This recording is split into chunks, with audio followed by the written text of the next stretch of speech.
आदाब, यह है समय न्यूज नेटवर्क और आप देख रहे हैं आलमी समय। अपने खास प्रोग्राम खुली बहस के साथ हाजिर हूं मैं सैयद फैसल अली। बिहार की सियासत में एक नया मोड़ आ गया है। 20 साल बाद लालू प्रसाद यादव और नीतीश कुमार एक मंच पर गले मिलते दिखाई दिए। कुछ साल पहले तक कोई सोच भी नहीं सकता था कि लालू और नीतीश एक स्टेज पर साथ साथ दिखेंगे और एक दूसरे की तारीफ करेंगे, लेकिन मुल्क की बदलती सियासत ने यह नई तस्वीर भी सामने ला दी।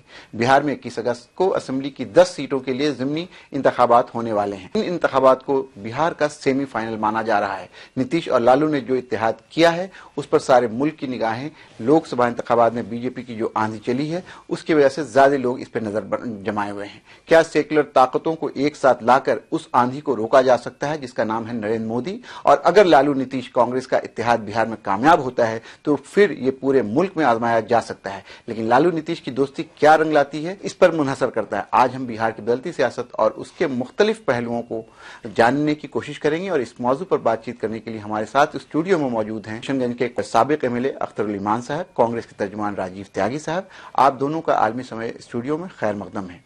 इसके साथ पटना में हमारे साथ मौजूद हैं प्रोफेसर असलम आजाद साहब जो जेडीयू के लीडर हैं, बिहार बीजेपी के जनरल सेक्रेटरी सूरज नंदा साहब और पटना से ही ओबी वैन के जरिए हमारे साथ जुड़ रहे हैं आरजेडी लीडर भाई वीरेंद्र। आप सभी का खैर मकदम है। तो नाज़रीन, आइए शुरू करते हैं खुली बहस।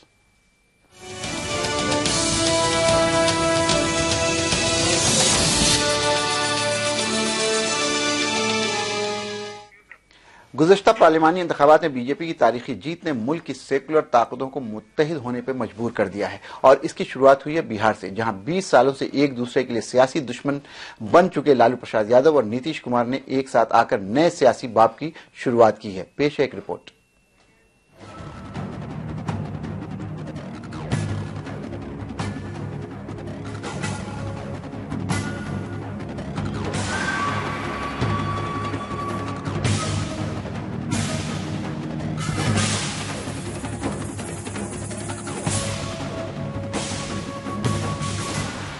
ये तस्वीरें हैं बिहार के हाजीपुर की, जहां सियासी तौर पर एक दूसरे के मुखालिफ दो लीडरों ने गले मिलकर रियासत के सियासी माहौल में एक नए बाब का आगाज किया है।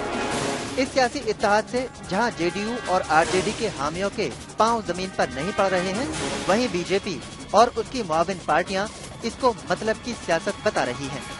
जबकि दोनों लीडरान ने तकरीबन 20 साल बाद एक स्टेज पर आकर बीजेपी और वजीर आजम नरेंद्र मोदी पर जमकर हमला बोला। आरजेडी सरबराह लालू प्रसाद यादव ने तो बीजेपी पर मुल्क को तकसीम करने का इल्जाम लगाते हुए अवाम को होशियार रहने तक की बात कह डाली। नीतीश कुमार हम एक ही परिवार के, एक ही घर के, एक ही डॉक्टर राम मनोहर लोहिया, जननायक कर्पूरी ठाकुर जी, बाबा साहब अम्बेडकर उसी परिवार के लोग हैं, चौधरी चरण सिंह। हम ठीक है, हम बिखर गए थे, बढ़ गए थे, लड़ गए थे, लेकिन इन्हीं चीजों को अगर हम कोसते रहेंगे, ढूंढते रहेंगे तो देश बहुत गलत हाथों में चला गया। बिहार के साबिक वजीर आला नीतीश कुमार भी इस रैली में काफी पुरजोश नजर आ रहे थे। आवाम से खिताब करते हुए उन्होंने बीजेपी पर वादा खिलाफी का इल्जाम लगाते हुए कहा कि लोकसभा इंतखाबात के दौरान इन लोगों ने अच्छे दिनों का नारा दिया था, लेकिन ये अच्छे दिन बीजेपी के कुछ खास लोगों के ही आए हैं।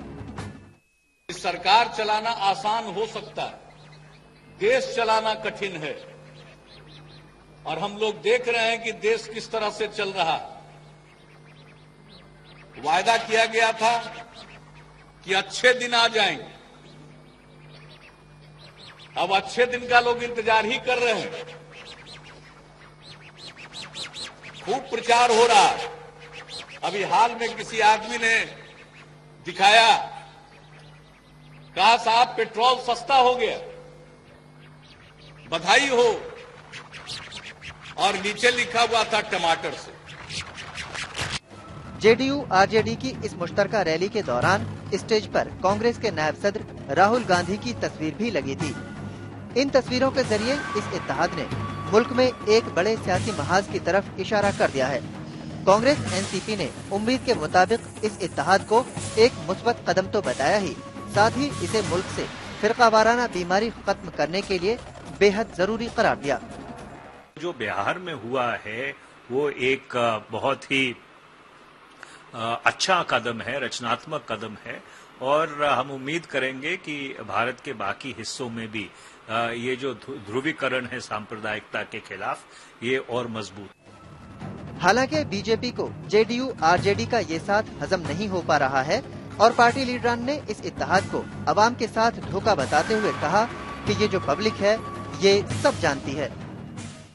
बिहार के अंदर जब राजद का शासन था उसे दुस्वप्न के रूप में बिहार की जनता को बताते थे।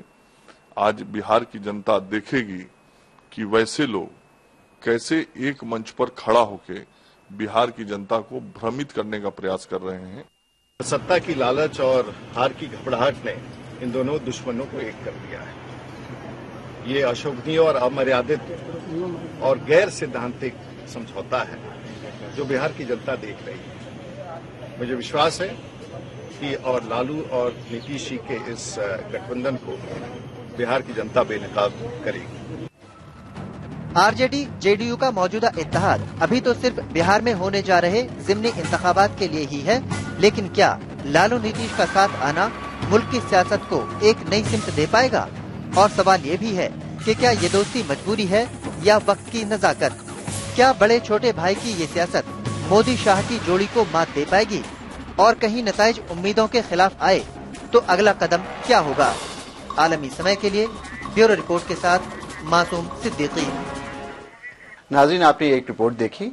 जिस तरह से लालू प्रसाद यादव और नीतीश कुमार एक साथ आए हैं उसको किस तरह से देखा जाए? क्या ये उनकी सियासी मजबूरी है या हार की घबराहट है या किसी तरह से एक ऐसी पार्टी या ऐसा अलायंस खड़ा करने की कोशिश है जो पूरे तौर पे फिरकापरस्त जमातों को एक लोहा ले सके और उनको कहीं ना कहीं इलेक्शंस में चैलेंज कर सके? जिस तरह की सूरत हाल बने हैं, कांग्रेस पार्टी बिल्कुल हाशिए पर चली गई है और इसलिए इस नए इत्तेहाद के माने कुछ ज्यादा हो गए। हमारे साथ स्टूडियो में मौजूद है अख्तर ईमान साहब, जिनकी बड़ी गहरी नजर है बिहार की सियासत पे, और कांग्रेस के तर्जुमान राजीव त्यागी साहब। सबसे पहले राजीव त्यागी से ही बात करते हैं, जानने की कोशिश करते हैं कि राजीव साहब ये बताइए कि जो लालू प्रसाद यादव और नीतीश कुमार और आप लोग भी एक साथ आए हैं, इसका क्या मतलब है? कहीं तीनों के साथ मजबूरी है या सही तौर पे इसको एक सेकुलर अलायंस बनाने की कोशिश की गई?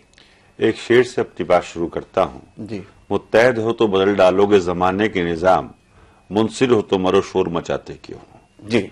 और ये शेर परिवार से लेकर के, संस्था से लेकर के, देश से लेकर के किसी भी ऑर्गेनाइजेशन पे फिट बैठता है जी। अगर देश में बंटवारा हो गया और फिरकापरस्त ताकतें बंटवारा करने में कामयाब हो गई, हिंदू को मुस्लिम से लड़ाने में कामयाब हो गई, मुस्लिम को सिख से लड़ाने में कामयाब हो गई, तो निश्चित रूप से हिंदुस्तान जो तवारीख में स्वर्ण अक्षरों से नाम लिखने जा रहा भविष्य में जो देख रहा हूं मैं, वो नहीं लिख पाएगा। और यही कोशिश राष्ट्रीय स्वयंसेवक संघ की और कुछ कट्टरपंथी मुसलमानों की है। और उन दोनों की साजिश से बचने के लिए अगर सब सियासतदान, जो लोग बाग सेकुलर जमात के लोग बाग हैं, जो चाहते हैं कि हिंदुस्तान में अमन रहे, जो चाहते हैं कि हिंदुस्तान आगे बढ़े, तो उन सबको एक होना चाहिए। जिस तरह का अलायंस बना है बिहार में, जाहिर सी बात है उस अलायंस में अगर आप पार्लियामेंट्री सीट के हिसाब से देखें तो सबसे बड़ी पार्टी राष्ट्रीय जनता दल है, उसके बाद जेडीयू है, आप तीसरी पोजीशन पे। यानी हिंदुस्तान की वो पार्टी जिसने 60 साल तक हुकूमत की है वो एक ऐसे अलायंस का हिस्सा बन गई है जिसमें उसकी पोजीशन नंबर 3 पे। देखिए, विगत 20 सालों से 20 या 30 साल से अगर आप देखेंगे तो उत्तर प्रदेश और बिहार जो है जाति और सब जाति में बटा हुआ है। इसको मेरे को कहने में कोई गुरेज नहीं है और ये कटु सच्चाई है बिहार उत्तर प्रदेश को लेकर के। और बिहार और उत्तर प्रदेश राजनीति की वो प्रयोगशाला है जिसमें प्रयोग अगर आपने ठीक से कर लिए तो आप देश में पूर्ण बहुमत में चले जाते हैं। और वो सांप्रदायिक ध्रुवीकरण करके जिस तरह से भारतीय जनता पार्टी ने बिहार और उत्तर प्रदेश में बढ़त बनाई, उसी की वजह से उनकी आज पूर्ण बहुमत की सरकार है। कांग्रेस पार्टी ने कभी भी जातीय विद्वेष या धार्मिक विद्वेष की राजनीति नहीं करी, इसलिए हमारी पिटाई होती रही। हम लोग बाग अमन पसंद लोग बाग हैं, हम लोग बाग तरक्की पसंद लोग बाग हैं। जब तरक्की होती है देश की तो निश्चित रूप से उस तरक्की से सब लोगों को फायदा मिलता है। और विगत 10 सालों में हमने वो काम किया। और रही बात भारतीय जनता पार्टी की, तो भारतीय जनता पार्टी के बारे में मैं स्पष्ट कह दूं, भारतीय जनता पार्टी ने सिर्फ और सिर्फ जो नीतीश कुमार जी ने कहा है कि अच्छे दिन अगर आए हैं तो निश्चित रूप से मोदी जी और मोदी जी की कैबिनेट के अच्छे दिन आए हैं, आरएसएस के प्रमुख के अच्छे दिन आए हैं। बाकी जिस तरह के बयान आरएसएस के प्रमुख अभी भी दे रहे हैं, और मैं उस पर भी मैं आपको एक थोड़ी सी रोशनी डालना चाहूंगा। हिंदू शब्द जो है या हिंदुस्तान जो है वो फारसी शब्द है, वो फारसी शब्द है। अगर सिंधु से हिंदू हुआ तो ये फारसी शब्द को अगर वो इस्तेमाल करना चाहते हैं तो उन्हें भारतीय संस्कृति की पता ही नहीं है। असली शब्द जो है भारत के बारे में भारतवर्ष है, और प्रत्येक हिंदू, मुस्लिम, सिख, ईसाई अपने आप को भारतवर्षी कहने में गौरवान्वित महसूस करता है। लेकिन आपने मेरी बात का जवाब नहीं दिया कि आप अलायंस में तीसरे नंबर पे हैं, और बिहार में किस तरह की सिचुएशन आप देख रहे हैं। अख्तरुल इमान साहब ने पार्लियामेंट्री इलेक्शन से पहले राष्ट्रीय जनता दल छोड़ करके जनता दल यूनाइटेड ज्वाइन की थी, और उसके बाद उसके किशनगंज हलके से ये उम्मीदवार भी थे। लेकिन इलेक्शन से पहले इन्होंने अपना नाम वापस लिया था, और इसलिए नाम वापस लिया था कि वोट के डिवीजन से फिरका परस्त जमात को फायदा ना हो, बीजेपी ना जीते। आज अख्तरुल इमान साहब क्या कहिएगा? आप आरजेडी छोड़ के जेडीयू में गए, और अब जेडीयू आरजेडी दोनों एक हो गई है, किस तरह से देखते हैं आप? नहीं, ठीक है जनाब, आपने मेरा तारुफ कराते हुए मेरे पार्लियामेंट्री इलेक्शन का भी तज़किरा कर दिया है। तो आप देखेंगे कि पिछले दिनों में जब मैंने ये फैसला किया था, तो उस वक्त देखेंगे कि बहुत सारे लोगों ने तनकीद की थी जी। और जदयू में भी एक तबका बड़ा था जिसने हम पर कई किस्म के इल्जामात लगाए थे जी जी जी। लेकिन जाहिर है कि मेरा उठाया गया कदम शायद दुरुस्त था कि आज जो लोग कल की मुखालिफत कर रहे थे उसकी तायद ही नहीं किए, बल्कि उस पर अमल कर रहे हैं लोग, तायद नहीं कर रहे हैं। बहरहाल बिहार में जो मंजरनामा, सियासी मंजरनामा सामने आया, वो हमें कई पैगाम दे जाता है। एक तो यह है कि यह महागठबंधन जो इन लोगों ने किया है, लायक मुबारकबाद है, करना चाहिए, और फिरका परस्तों के खिलाफ एक महाज बनाना चाहिए। लेकिन साथ ही ये कई पैगाम और दे रहा है कि गोया इन लोगों ने तस्लीम कर लिया है कि हिंदुस्तान में और बिलखुसूस बिहार में भी कि बीजेपी जैसी फिरका परस्त तंजीमें मजबूत और तवाना हो गई हैं, जिसका मुकाबला तनहा एक अकेले कोई नहीं कर सकते। तो इन लोगों को इस बात पर गौर करना चाहिए कि आपकी जो कमजोरी है, जाहिर है लालू जी का एक बड़े अरसे तक बिहार में हुकूमत करते रहे, कांग्रेस के लोगों की बड़ी जागीर वहां पर रही, और 8 साल तक अभी नीतीश कुमार जी ने भी बिहार में हुकूमत की है। आखिर वो कौन से असबाब हैं जिसकी बिना पर उनको ये दिन देखने पर मजबूर होना पड़ा? अगर देखा जाए तो बिहार में जो इनकी अभी पार्लियामेंट्री इलेक्शन में जो हस्र हुआ है, तो आप देखेंगे कि भाजपा के दरमियान में कोई कदावर नेता लालू जी या नीतीश कुमार जी के बराबर का उनको मुयस्सर नहीं है। उसके बावजूद भी वहां पर एक बड़ी फतह उनको हुई है। तो ये जमीनी पैगाम हमको दे रहा है कि कहीं न कहीं दहकान के खेतों में जब फसलों में कमजोरी आती है तो खार पतवार में हरियाली आती है। तो कहीं न कहीं हमारी ये सेकुलर ताकतें कमजोर हुई हैं।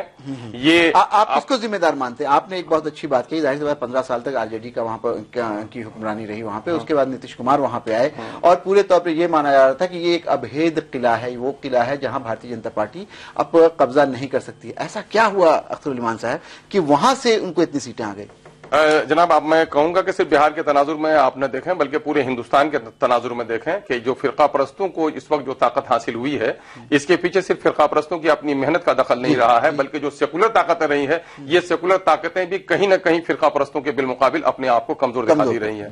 जबान से फिरका परस्ती के खिलाफ बात करते रहे हैं, लेकिन इनके महाज में बैठे हुए लोग, इन पार्टियों में शामिल बहुत सारे लोग फिरका परस्त तंजीमों से उनके ताल्लुकात रहे, जिसके नतीजे में उनके मंशूर को गैर एलानिया तौर पर इन लोगों ने नाफिज किया। और जाहिर है कि सिर्फ तरक्की और अमन की बात हम नहीं कर सकते हैं, बल्कि तरक्की और अमन, तरक्की के फूल और अमन के फल वहीं पर फल सकते हैं, फूल सकते हैं जहां अदल कायम हो, जहां इंसाफ कायम हो। यानी अगर इंसाफ नहीं हुआ, जाहिर है इंसाफ नहीं, कौमी सतह पर भी और बिहार की सतह पर भी जो इंसाफ इनको मजबूत करना था, सेकुलर महाज में जो लोग शामिल रहे, दलितों का, अकलियतों का, इंसाफ पसंद लोगों को, उनको उनका हिस्सा नहीं मिला, और फिरका परस्ती की बढ़ती हुई ताकत को इन लोगों ने रोकने में कहीं न कहीं कमजोरी दिखाई है, जिसका नतीजा है। चलिए, हमारे साथ भाई वीरेंद्र जुड़ गए हैं जो राष्ट्रीय जनता दल के नेता हैं और एमएलए हैं। वीरेंद्र जी से जानना चाहते हैं, जिस तरह से नीतीश कुमार और लालू प्रसाद यादव एक साथ आए हैं, क्या कहना चाहते हैं, क्या बताना चाहते हैं? एक और दूसरी बात यह कि उनकी जो पहली रैली हाजीपुर में हुई है, वो पूरे तौर पे ये माना जा रहा है कि फ्लॉप हुई है, उसमें बहुत कम लोगों ने शिरकत की,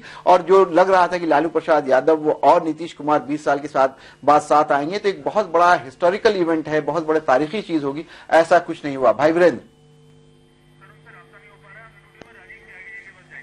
चलिए, वीरेंद्र जी से राब्ता नहीं हो पा रहा है, हम राजीव त्यागी से जानना चाहते हैं कि राजीव जी, आपने भी देखा होगा कि उस मंच पे राहुल गांधी की भी तस्वीर लगी हुई थी, जहां नीतीश कुमार और लालू यादव ने एक दूसरे को गले लगाया, लेकिन उसके बावजूद वहां पे उतनी बड़ी तादाद में लोग नहीं पहुंच पाए जिसकी उम्मीद थी। तो क्या ये माना जाए कि ये अलायंस बनने से पहले ही कहीं ना कहीं इसकी हवा निकल गई? देखिए, मैं इस बात से इसलिए सहमत नहीं, जो आपने अभी उदाहरण दिया, उस उदाहरण से साफ पता चलता है कि अगर आपने अपनी चुनाव के दौरान कांग्रेस के पक्ष में या फिरका प्रस्त ताकतों को रोकने के लिए कांग्रेस को समर्थन दिया तो कांग्रेस वहां से चुनाव जीती, जहां से ये सज्जन चुनाव लड़े जी, किशनगंज से। जी हाँ, किशनगंज से। तो इससे साफ झलकता है कि इस बार जो है जो डिवीजन ऑफ वोट हुआ है पूरे नॉर्दर्न इंडिया में, उसकी वजह से भारतीय जनता पार्टी को निश्चित रूप से फायदा हुआ है। और एक चीज बहुत विशेष रूप से भारतीय प्रजातंत्र के बारे में है कि ग्राम समाज के चुनाव से लेकर के नगर निकाय के चुनाव तक, नगर निकाय के चुनाव से लेकर के विधानसभा के चुनाव तक, और विधानसभा से लेकर लोकसभा के चुनाव तक, सब चुनाव में वोटिंग ट्रेंड हमेशा डिफरेंट होता है और प्रत्येक लोकसभा प्रत्येक विधानसभा में वोटिंग ट्रेंड डिफरेंट होता है। जी जी। तो ये निश्चित रूप से अगर आप विधानसभा में अगर इसको देखेंगे तो विधानसभा में वहां वो सबसे बड़े लीडर्स नीतीश कुमार और लालू यादव जी हैं। नीतीश कुमार जी को जिस तरह से भारतीय जनता पार्टी के लोगों ने विकास पुरुष बताने का काम किया था, आज उनकी आलोचना कर रहे हैं तो किस मुंह से आलोचना कर रहे हैं? लेकिन यही बात, चलिए आपने एक अच्छी बात उठाई है। दूसरी बात मैं एक लास्ट सेंटेंस कहता हूं, भारतीय जनता पार्टी के लोगों का आशुकता होना निश्चित रूप से जायज है। जायज इसलिए है कि उनको लग रहा है कि नीतीश कुमार उनके हाथ से फिसल गए, अब ये महागठबंधन हो गया है, उससे उनको परेशानी हो रही है। घोड़े को रोकने का काम ये गठबंधन करेगा। ये जो अश्वमेघ दौड़ रहा था भारतीय जनता पार्टी का, उसको रोकने की कोशिश लालू प्रसाद यादव और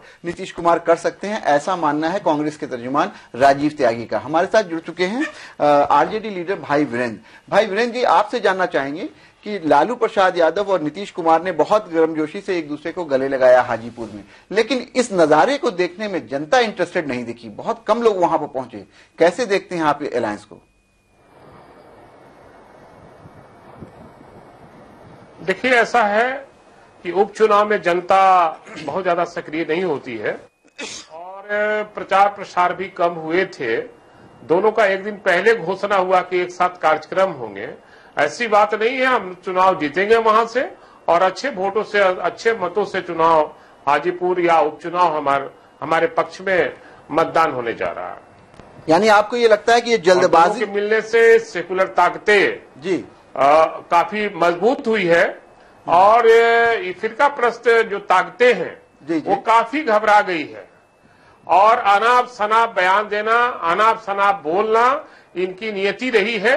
गलत प्रचार प्रसार करना इनका फितरत में रहा है, इसलिए हम इनसे घबराते नहीं, हमसे ये घबरा गए हैं, इसलिए तरह तरह का बयानबाजी कर रहे हैं। चलिए भाई वीरेंद्र ये कह रहे हैं कि जो अलायंस हुआ है उससे भारतीय जनता पार्टी के लोग घबरा गए हैं।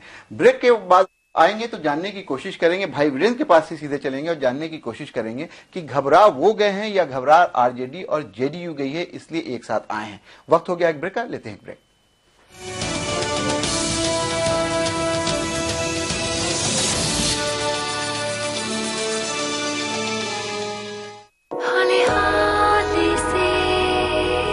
केसर की बारिशें डूब चली रंग में इसके हम डूब चले।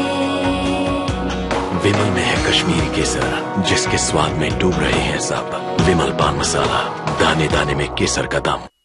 फक्त एका रिक्वेस्ट पर हाजिर होगा ये Chandrakant Chiplunkar. Vimal Pan Masala presents Chandrakant Chiplunkar Seedi Bambawala, powered by Priya Gold Fresh Gold juices. 2 दिन बाद सोमवार से शुक्रवार रात 10 बजे सिर्फ सब पर। हिंदुस्तान की शान उर्दू का तर्ज बयान, समाज का आईना, हालात का तर्जुमान, आपके मसाइल आपकी जबान, खबरों की समझ, इंसाफ का कारवां। आलमी समय, सच की पहचान।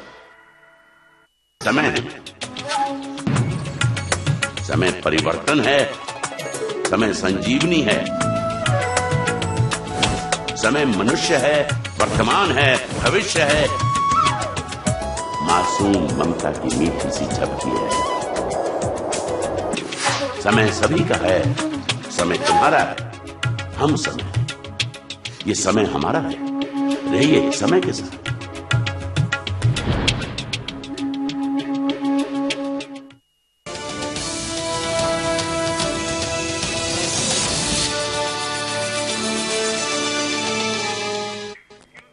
नाजरीन, आप खुली बहस में हम बातचीत कर रहे हैं किस तरह से लालू प्रसाद यादव और नीतीश कुमार जो एक दूसरे के सियासी हरीफ रहे हैं, एक दूसरे को देखना नहीं चाहते थे, एक दूसरे को न जाने किन किन नामों से पुकारा करते थे, वो हाजीपुर में एक दूसरे साथ मंच पे दिखे और एक बड़े अलायंस का नींव डाली। लेकिन क्या ये अलायंस अपॉर्चुनिस्ट अलायंस है, क्या ये मतलब परस्तों का अलायंस है, या ऐसे दो बड़े लीडरों का अलायंस है जो कहीं ना कहीं अपने सियासी मुस्तकबिल को लेकर के फिक्रमंद हैं या डरे हुए हैं? हमारे साथ मौजूद हैं भाई वीरेंद्र जी, पहले उनके पास चलते हैं, फिर असलम आजाद साहब से जानने की कोशिश करेंगे कि आखिर इसके पीछे की सियासत क्या है। भाई वीरेंद्र जी, क्या लगता है, क्या डरे हुए हैं दोनों, लालू और नीतीश कुमार?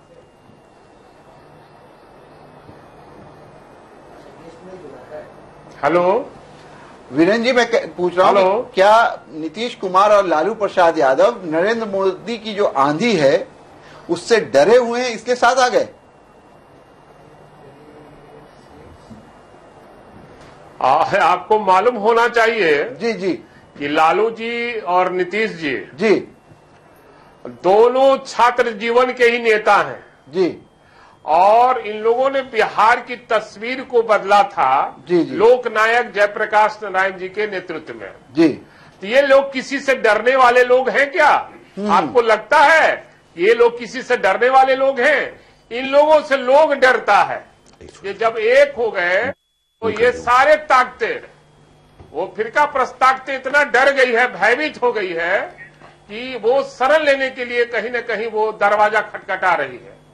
लेकिन ये लोग मजबूत हमारे नेता हुए हैं, दोनों के मिलन से काफी मजबूती आई है। और आप कहते हैं कि कहीं जरूरतमंद थी, ये लोग अपने आप को हारे महसूस कर रहे थे, आप कैसे कर सकते हैं? दोनों एक थे, दोनों एक थे। चलिए, अलग रहे। भाई वीरेंद्र ये कह रहे हैं कि दोनों एक थे, राजनीति एक साथ किए हैं, ठीक है, दोनों एक थे, आज भी एक हो गए हैं। ठीक है, आपने अपनी बात कही कि दोनों एक थे, लालू प्रसाद यादव ने भी यही कहा कि हम लोग तो दोनों एक ही हैं, समय के लिए अलग अलग थे। ठीक है, राजीव त्यागी जी कुछ कहना चाह रहे थे। देखिए, जो आपने पूछा ना डर वाली बात जो पूछी, प्रजातंत्र में, जमहूरियत में डर और हिंसा दो शब्दों का कोई स्थान नहीं है, बिल्कुल कोई स्थान नहीं। और ये भारतीय जनता पार्टी के शब्दकोश में दोनों शब्द हैं, डर भी है और हिंसा भी है। आप देखेंगे कि विगत 75 दिन में जिस तरह से भारतीय जनता पार्टी के राज में 600 दंगे हो गए, करीब करीब 8 दंगे रोज के हुए, 8 सांप्रदायिक हिंसा जो हुई है, जी, तो उससे निश्चित रूप से लगता है कि भारतीय जनता पार्टी देश को तोड़ना चाहती है। इसीलिए अगर सेकुलर फोर्सेस एक साथ बैठती हैं और वो कहती है कि नहीं, हिंदुस्तान को अमन चाहिए, हिंदुस्तान को विकास चाहिए, तो उसमें बुरा क्या है? मैं तो एक बात और कहना चाहूंगा भारतीय जनता पार्टी के बारे में कि तुम्ही से प्यार जताएं तुम्ही को खा जाएं, तुम्ही से प्यार जताएं तुम्ही को खा जाएं, अदीब यूं तो सियासी है पर कमीन नहीं। तो ये जो शेर है ना, इस शेर से सारी बात झलकती है कि सियासत में खून या हिंसा का कोई स्थान नहीं है, हिंदुस्तान की सियासत में कभी स्थान नहीं रहा, और भारतीय जनता पार्टी वही करना चाहती है। उसको रोकने के लिए अगर सब दल एक साथ बैठ जाए तो क्या बुरा है? चलिए, हमारे साथ पटना से मौजूद हैं प्रोफेसर असलम आजाद साहब, एमएलसी हैं जनता दल यूनाइटेड के, उस पार्टी के जिसके लीडर हैं नीतीश कुमार। असलम आजाद साहब से जानने की कोशिश करेंगे, कल तक असलम आजाद साहब आप इसी स्टूडियो में बैठ करके लालू प्रसाद यादव की सियासत को गलत बताते थे और उनको 10 तरह की बातें आप भी कहते थे और नीतीश कुमार भी कहते थे। ऐसा क्या हो गया है कि लालू प्रसाद यादव आपको अच्छे लगने लगे? मेरी आवाज आ रही है? जी आ रही है, बोलिए। जहाँ तक लालू जी की बात है, तो लालू जी की बात पसंद का नापसंद का मामला नहीं है जी। लालू जी ने हमेशा मफाद की सियासत की और आज भी मफाद की सियासत कर रहे हैं। हम ये समझते हैं कि सबसे पहले ये जो सेकुलरिज्म के नाम से गठबंधन की बात है, तो उसकी परिभाषा क्या है? सेकुलर है कांग्रेस, आरजेडी और जेडीयू, तो आज मुसलमान हाशिए में क्यों है? आज मुसलमान जहन्नम में क्यों चला गया? आज मुसलमान शरीर से बदतर क्यों हो गया? की इजाजत है, मुसलमानों के वोट को हासिल करने की इजाजत है, मुसलमानों को इस्तेमाल करने की इजाजत है, मुसलमानों से। चलिए ये जानने की कोशिश करते हैं अख्तरुल ईमान साहब से कि जिस तरह की बात ये कर रहे हैं और असलम आजाद साहब को जितना हम लोग सुन पाए, उनकी बात से ये लग रहा है कि कहीं ना कहीं वो इस अलायंस को मौका परस्तों की एक जुगलबंदी कह रहे हैं। कैसे देखते हैं? उनके खुद जनता दल यूनाइटेड के लीडर हैं, एमएलसी हैं, बड़े करीब माने जाते हैं नीतीश कुमार के। वो कह रहे हैं कि तो मौका परस्ती की बात है। नहीं, जाहिर है कि इस वक्त फिरका परस्ती के खिलाफ जो महाज बना है उस महाज का इस्तकबाल किया जाना चाहिए, लेकिन जहां तक असलम आजाद साहब ने मौका परस्ती की बात कही है, इससे भी आप इनकार नहीं कर सकते। मौजूदा वक्त हिंदुस्तान के तमाम मौका परस्ती के रामविलास पासवान आ गए इलेक्शन के वक्त बीजेपी में। भारतीय जनता पार्टी मौका परस्त नहीं है। नहीं, मौका भारतीय जनता पार्टी ने क्या कह रहा हूँ जनता दल यूनाइटेड का समर्थन लिया रखा और अपने आप को जीवित कर लिया बिहार में। क्या वो मौका परस्ती नहीं है? जनाब, वही जुमला मैं कह रहा हूँ कि इस वक्त सियासी पार्टियों के कोई अखलाकी मेयार नहीं है, इनका कोई नैतिक मापदंड नहीं रहा है। ये सब लोग इस हुमाम में उसी तरह हो गए हैं कि मौका परस्ती का लफ्ज किसी एक के लिए नहीं बल्कि सबके लिए है, इसलिए सबके लिए है। तो और यही देश के लिए सबसे बड़ा जो नुकसान है। असलम आजाद साहब का जो एतराज है उसकी आज की सियासत में कोई बहुत ज्यादा वजन नहीं है। वो एक बात कह रहे हैं, बुनियादी तौर पर शायद सही हो सकती है, लेकिन वक्त का तकाजा मेरे ख्याल से आप ये कहना चाह रहे हैं ये है कि सारी सेकुलर जमात एक साथ आए। नहीं, असलम आजाद साहब के कहने में थोड़ा सा जो उनसुर मैं जो सुन पाया हूं उसमें यह भी है कि दरअसल माइनॉरिटी पॉलिटिक्स का भी एक बड़ा हिस्सा रहता है कि सेकुलर महाज जब भी तैयार होता है और फिरका परस्तों के खिलाफ तैयार होता है। और बिहार में जो इस वक्त मंजरनामा आया है कि जाहिर है कि फिरका परस्ती के नाम पर बीजेपी और उसकी हमनवा पार्टियां एक साथ हो गई हैं और सेकुलरिज्म के नाम पर एक महागठबंधन बना है। तो क्या सिर्फ अकलियतों का जहां तक मसला है, सिर्फ फिरका परस्ती के खिलाफ किसी के आगोश में जाकर ये बैठ जाए खौफ की नफ्सियात में, या फिर इनके हुकूक, इनके मसाइल, इनके हकदारी, इनके हिस्सेदारी की बात भी होनी चाहिए। दरअसल ये बात कहने की वो कोशिश कर रहे होंगे शायद। और जाहिर है कि इस वक्त सेकुलर ताकतें जो जिस पर से एतमाद उठा है लोगों का कि सेकुलरिज्म के नाम पर वोट तो हासिल कर लेते, फिरका परस्तों के खिलाफ वोट हासिल कर लेते अमन पसंदों का, लेकिन जब इनको ताकत हासिल होती है तो फिर अपने वादे फरामोश कर जाते हैं, वादे फरामोश कर जाते हैं। हाँ, नजरअंदाज करता है। शायद ये मामला हो। और अगर वाकईतन ये गठबंधन चाहता है कि ये तो सेमीफाइनल है, इस पर आप बिहार के आइंदा की सियासत को पूरे तौर पर उसको तजिया नहीं कर सकते। इसलिए कि 2009 में भी बिहार में जो जिमनी इलेक्शन हुए थे उसमें तकरीबन 17 सीटों में से 11 पर राष्ट्रीय जनता दल जीत गई थी। नाज़रीन, आपने ये गर्मागर्म बहस देखी कि किस तरह से लालू प्रसाद यादव और नीतीश कुमार के साथ आने से बिहार का सियासी मंजरनामा बदला है। हम तमाम मेहमानों का शुक्रिया अदा करेंगे। खुली बहस में फिलहाल इतना ही। आप आलमी समय को इंटरनेट पर भी देख सकते हैं। लॉग ऑन करें समयlive.com। फिलहाल हमें इजाजत दीजिए और आप देखते रहिए आलमी समय।